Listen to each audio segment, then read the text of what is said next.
শপথ নিয়েছিলেন মানুষের জানমাল রক্ষার, অথচ সেই শপথকেই তলোয়ার বানিয়ে সাধারণের ভিটেমাটি উচ্ছেদ করেছেন তিনি। বলছি সাবেক অতিরিক্ত ডিআইজি গাজী মোজাম্মেল হকের কথা। ক্ষমতার দাপটে তিনি শুধু সম্পদের পাহাড়ই গড়েননি, নিঃস্ব করেছেন শত শত নিরীহ পরিবারকে। আর এমনকি বাদ পড়েনি ধর্মীয় সংখ্যালঘুদের জমিও। আইনের পোশাক গায়ে জড়িয়ে আইনের বুক চিরে কিভাবে এই দানবীয় সাম্রাজ্য গড়ে উঠল, দর্শক তারই বিস্তারিত দেখব এনামুল হকের বিশেষ রিপোর্টে।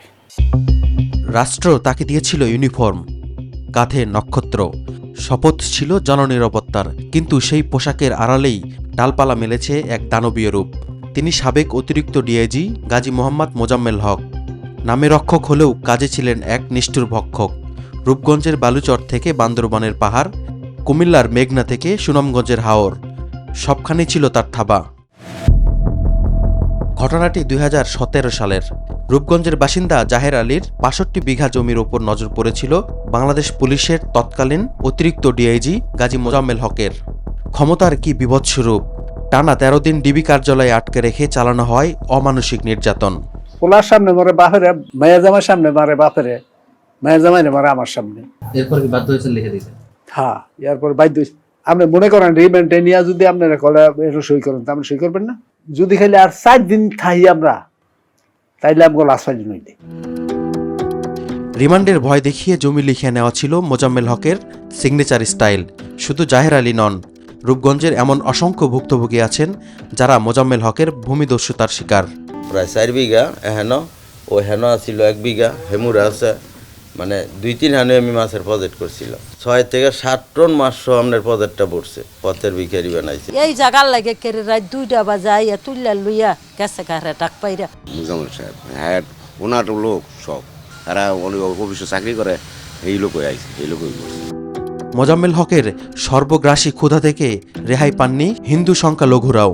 আশেপাশে হিন্দু যারা আছে এর পাশে সয় সম্পদ হন্তাছি খারা দলিল করে নিতেছে। কাউতলা মৌজায় আমাদের আত্মীয় স্বজন, তারা আমার বাবার সাক্ষাৎ মামা থাকো 500-3 শতাংশ জমি খাড়া করে লেগে গেছে। পূর্বাচল লাগোয়া রূপগঞ্জের একাধিক মৌজায় প্রায় 3500 বিঘা জমির ওপর গড়ে তোলা হয়েছে আনন্দ হাউজিং, যার বর্তমান বাজার মূল্য অন্তত 6500 কোটি টাকা। শুরুতে আনন্দ পুলিশ হাউজিং নাম দিয়ে সাধারণকে বিভ্রান্ত করা হলেও অনুসন্ধানে জানা যায় এটি মূলত মোজাম্মেল হক ও তার স্ত্রীর ব্যক্তিগত বাণিজ্যিক সাম্রাজ্য।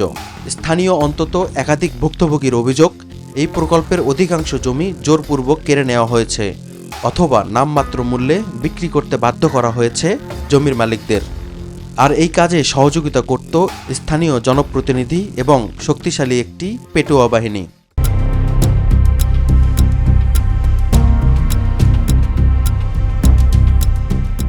গাজী মোজাম্মেলের এই বিত্ত বৈভবের প্রদর্শনী যেন হার মানায় রূপকথাকেও। আনন্দ হাউজিংয়ের সীমানা ঘেঁষেই গড়ে তুলেছেন এক চোখ ধাঁধানো বিলাসপুরী।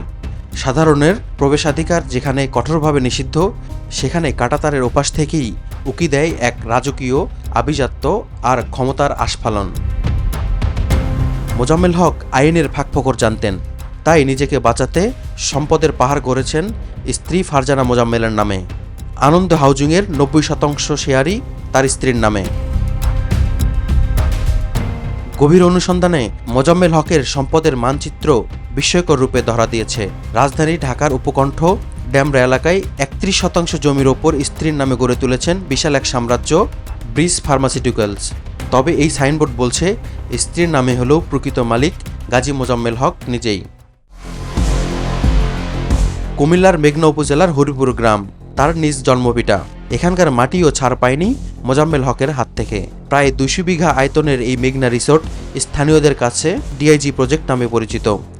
একসময়ের প্রমত্তা নদীর প্রবাহ আটকে এবং কৃষকের ফসলি জমি বালুচাপা দিয়ে তিনি গড়ে তুলেছেন ব্যক্তিগত সাম্রাজ্য। মানে আমাদের হলো মোট 8টা পুকুর, কিন্তু স্যারের বড় ভাই ওই 3টা।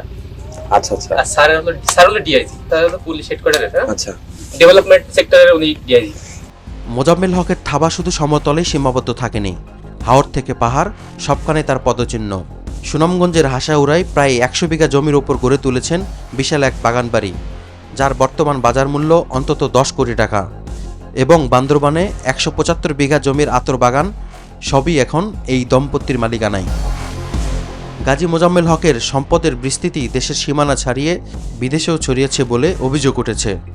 বিশেষ করে মালয়েশিয়া এবং সিঙ্গাপুরে তার নিয়মিত যাতায়াত অর্থ পাচারের সন্দেহকে জোরালো করে তুলেছে। সংশ্লিষ্ট সূত্রগুলোর দাবি, হুন্ডি বা অন্য কোনো অবৈধ উপায়ে তিনি বিদেশে বিপুল পরিমাণ অর্থ পাচার করেছেন। ইতিমধ্যেই গাজী মোজাম্মেল হকের বিরুদ্ধে অনুসন্ধানে নেমেছে দুর্নীতি দমন কমিশন। প্রাথমিক তদন্তে তার অবৈধ উপায়ে অর্জিত সম্পদের অকাট্য প্রমাণ মিলেছে। নথিপত্র অনুযায়ী মোজাম্মেল হকের নামে প্রায় 12 কোটি টাকা এবং তার স্ত্রী ফারজানার নামে আরও প্রায় 3 কোটি টাকার অসঙ্গতিপূর্ণ সম্পদের হদিশ পেয়েছে কমিশন। অনুসন্ধানকারী কর্মকর্তা সম্পদ বিবরণী দাখিলের নোটিশ দিয়েছিলেন, তার প্রেক্ষিতে ওনারা সম্পদ বিবরণী দাখিল করেছেন।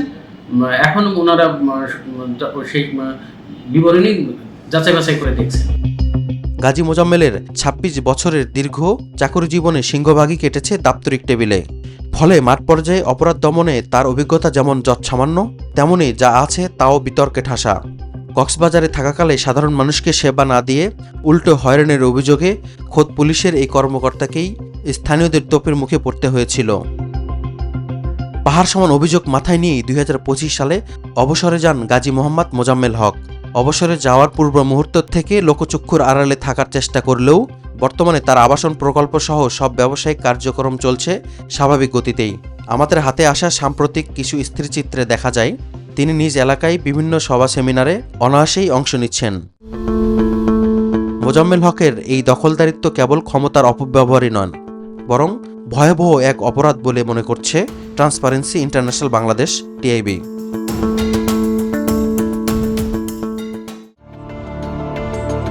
আইনের রক্ষাকবচ যখন ভক্ষকের হাতিয়ার, তখন সাধারণের দীর্ঘশ্বাসী বড় সাক্ষী।